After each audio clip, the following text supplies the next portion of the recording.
Hey, it's Aaron. Today I have a timely question from somebody named Mike. Mike wants to know, why do cars struggle to start when it's cold? This is a good question, and it's one that I've been asked a few times before. In fact, for this answer, I'm going to be referencing an article I wrote for Cowboy State Daily back in January of 2024. I'll put a link to that article down below in the description. So the phenomenon here is it's cold outside. It's been cold for a while. You haven't run the car maybe since the day before. Maybe it's been sitting overnight. You get in the car, you turn the key or push the button, whatever, and it goes really slow cranking, or it just does like maybe one crank and then starts clicking. These are cold weather start issues that all have to do with the battery. So what happens is, as the battery gets colder, its energy output gets lower. So in an automotive battery, we measure the battery's capacity not in voltage, even though we talk about 12-volt batteries all the time. We actually measure it in cold cranking amps. So there's crank amps, which are just what it produces at average temperatures. So we're talking room temperature, like 70 degrees. And then cold crank amps, which are what it produces when the weather outside gets below freezing, or at the freezing point. So that's 36 degrees Fahrenheit, and I think that's, I don't remember what it is Celsius. Small number, single digit. I think it's like 5, or I don't know.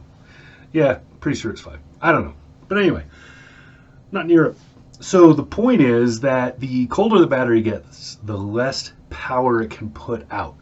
And so when it gets to a certain point, it will start doing that slow crank, because the battery is not providing enough power to the solenoid to turn the car over.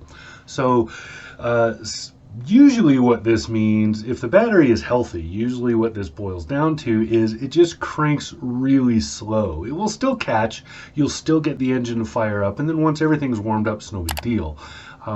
But if the battery has any issues, if it's old, if it's not holding power like it should, it's got buildup on the plates, something like that, because it's just been in the car for a while, then it's may not be able to put out the power, and then you get that dreaded clicking noise, which is the starter attempting to kick but nothing happening. So all of that is kind of boils down to, in the wintertime, you really should pay attention to the age of the battery in your car. Depending on where you live, batteries can last anywhere from 2 to 5, 7 years. So if you're living where it's warm and it rarely gets cold and all of that, you might get closer to 5 years out of your battery. If you live where it is very cold for a large portion of the year, like here where I live in Wyoming, then you may end up with maybe 3 years and you've got to replace it. So just pay attention to your battery and make sure that it gets replaced when it's starting to show its age.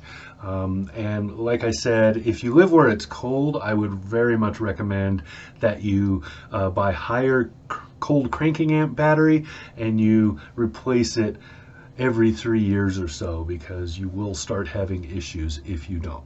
So hopefully that answers the question there. That was a pretty good one and very timely, given that it is really close to November already. Whew. Hope I published this before that. Anyway, doesn't matter. Before I go, if you have a question, you can hit me up like he did, and you can find me on comments down below. You can go to aarononautos.com and put one in. You can, wherever you've seen this, if you see this video on Car News Cafe or a website like that, you can hit me up there, or you can use the article below that's linked below, and you'll find my contact information on Cowboy State Daily. So there you go. If you got a question, ask it. I'll try to answer it. All right, that's what I got. This has been Aaron. Talk to you again soon.